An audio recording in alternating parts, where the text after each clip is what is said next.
everybody. Now we proceed to the next point of this chapter, that is respiration and circulation. The point is electrocardiogram.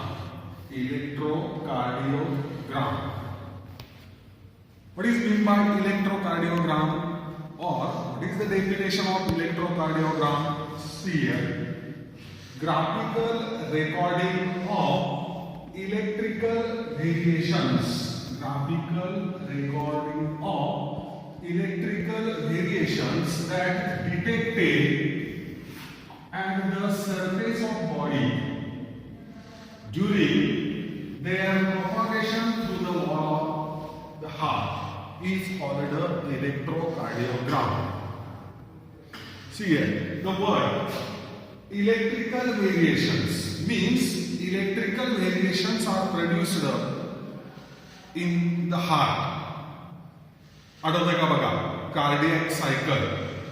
In cardiac cycle we studied the first wave of contraction is produced by, आठवतंय, पहिली contraction ची wave कोण निर्माण करतं? SA node. That's why it is called a pacemaker. ज्या वेळेला SA node पहिली wave produce करतो, we studied that from SA node these waves are spread to AV node. From AV node these waves are passed to the bundle of peace and then Purkinje fiber. Students, during the transportation of wave from SA node to AV node to bundle of peace to Purkinje fiber, these are nothing but the electrical variations which are produced inside the heart. Same here, these produced electrical variations are detected at the surface of body during their propagation, means from SA node to AV to bundle of peace to Purkinje fiber. आणि ह्या सगळ्या वेळी detect केलेल्या आपल्याला graphical recording मध्ये मिळतात किंवा graphical representation मध्ये मिळतात, त्याला इलेक्ट्रोकार्डिओग्राम असं म्हणतात. तुम्ही सर्वांनी इलेक्ट्रोकार्डिओग्राम पाहिला असेल. एखाद्या व्यक्तीच्या चेस्ट पेन असतील किंवा कार्डियक डिसीजेस काही असतील, त्यावेळेला फर्स्ट स्टेप डॉक्टर कोणती घेतात तर ECG काढतात. ECG काढतात म्हणजे the procedure done is called electrocardiogram. Electrocardiogram means graphical recording of electrical variations detected at the surface of body during their propagation through the wall of heart. It is called a electrocardiogram. Clear definition? Electrocardiogram is recorded on the instrument. That instrument is called a ECG machine or electrocardiogram. तुम्ही पाहिलं असेल, ज्या मशीनच्या द्वारे, ज्या इन्स्ट्रुमेंटच्या द्वारे doctor हा ECG काढतात, इलेक्ट्रोकार्डिओग्राम प्रोसिजर कंप्लीट करतात, त्या मशीनला, त्या इन्स्ट्रुमेंटला काय म्हणतात? ECG मशीन और इलेक्ट्रोकार्डिओग्राम. This electrocardiogram may be printed or doctor can see on the screen. हा आपल्याला प्रिंटेडच्या स्वरूपामध्ये तुम्ही बघितलं असेल, एक अशी स्ट्रीप असते, पेपर स्ट्रीप असते, म्हणजे तो आपल्याला प्रिंटेडच्या स्वरूपामध्ये सुद्धा मिळतो, किंवा डॉक्टर तिथल्या तिथं मॉनिटरवरती पाहून ते डायग्नोसिस करत असतात. म्हणजे electrocardiogram may be printed in the form of printed or can seen by on the screen. What is the method? कधी तुम्ही पाहिले का ECG करताना? सर्वात महत्त्वाचं ECG करत असताना काही इलेक्ट्रोड्स त्यांच्या जवळ असतात. So various electrodes are used for recording of signals. म्हणजे जे इलेक्ट्रिकल व्हेरिएशन्स आपल्या संपूर्ण शरीरामध्ये प्रोड्यूस होतात during propagation from SA node to AV node to bundle of peace to Purkinje fiber. हे सगळे सिग्नल्स, हे सगळे इलेक्ट्रिकल व्हेरिएशन्स डिटेक्ट करण्यासाठी या ECG मशीन मध्ये काही इलेक्ट्रोडचा वापर केला जातो. See which are those electrodes. 4 electrodes on limbs. 4 electrodes are placed on the limbs. Limbs means our hands and our legs. 2 on legs, 2 on hands. 2 electrode 2 पायावरती लावतात, 2 हातावरती लावतात.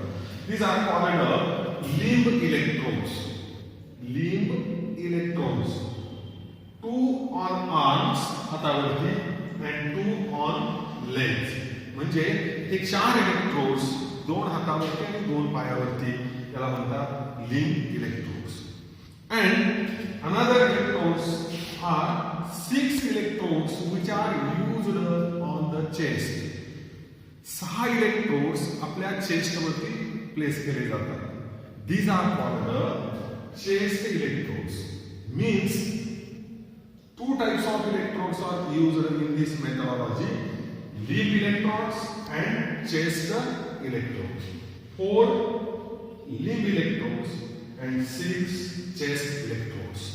हे सगळं प्लेस केल्यानंतर डॉक्टर ती छोटीशी मशीन ऑन करतात, त्याचं बटन दाबतात आणि जे इलेक्ट्रिकल व्हेरिएशन्स त्या व्यक्तीच्या शरीरामध्ये प्रोड्यूस होतात ते एका ग्राफवरती रेकॉर्ड केले जातात. Now we are going to see normal ECG. एखाद्या हेल्दी पर्सनचा नॉर्मल ECG कसा असतो, व्हॉट इट इंडिकेट्स. त्या पेपरवरती ज्या रेषा उमटलेल्या असतात, आपण म्हणलं इथं ग्राफिकल रिप्रेझेंटेशन जे असतं त्याचा अर्थ कसा लावला जातो हे आता आपण पाहणार आहोत. That is normal ECG. See now normal ECG.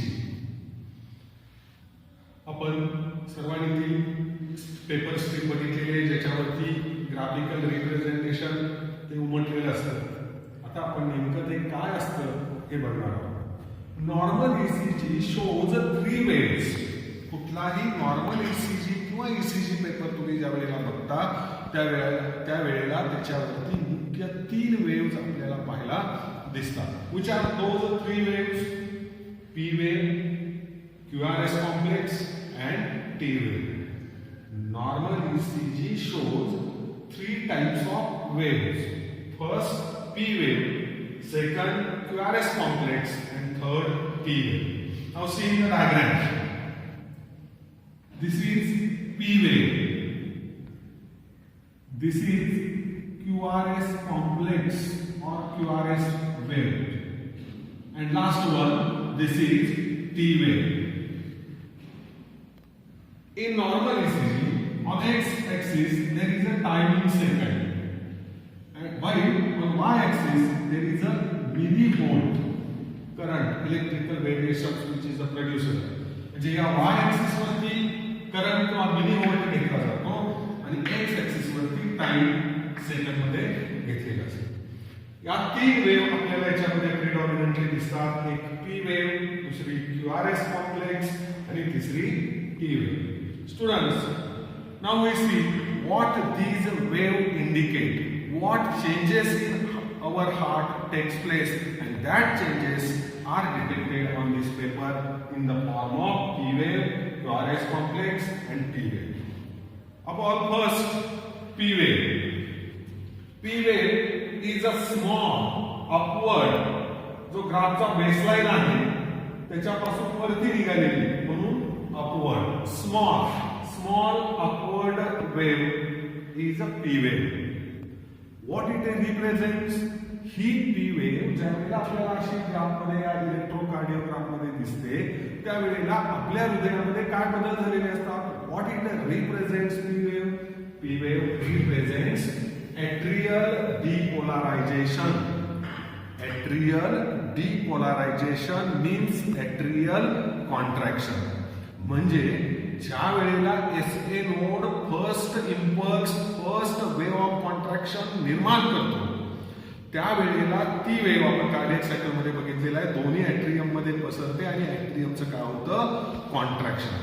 म्हणजे SA नोड फर्स्ट वेव्ह ज्या वेळेला तयार करतो त्यावेळेला ॲट्रियमचं दोन्ही लेफ्ट आणि राईट ॲट्रियमचं काय होतं, कॉन्ट्रॅक्शन होतं आणि ते आपल्याला या इलेक्ट्रोकार्डियोग्राम वरती कशाच्या स्वरूपामध्ये दिसतं, या पी वेव्ह. म्हणजे अशी जर ही पी वेव्ह नॉर्मल असेल तर त्या व्यक्तीचं ॲट्रियल कॉन्ट्रॅक्शन एसआय नोडनं तो इम्पल्स तयार करणं, स्प्रेड करणं आणि ॲट्रियलचं डिपोलरायझेशन म्हणजे ॲट्रियमचं कॉन्ट्रॅक्शन त्या ठिकाणी होतं. Now second wave QRS complex. This QRS complex first begin as a downward deflection. सुरुवातीला या पी वेव्ह मधून ही थोडीशी खाली येते, डाउनवर्ड येते. Then continuous large upward triangular wave. सुरुवातीला खाली, नंतर वरती, लार्ज मोठा आणि ट्रायंग्युलर त्रिकोणी स्वरूपामध्ये and ends in downward wave. आणि पुन्हा बेसलाईनच्या खाली ती एंड होते. म्हणजे सुरुवातीला ही डाउनवर्ड, परत अपवर्ड आणि परत डाउनवर्ड.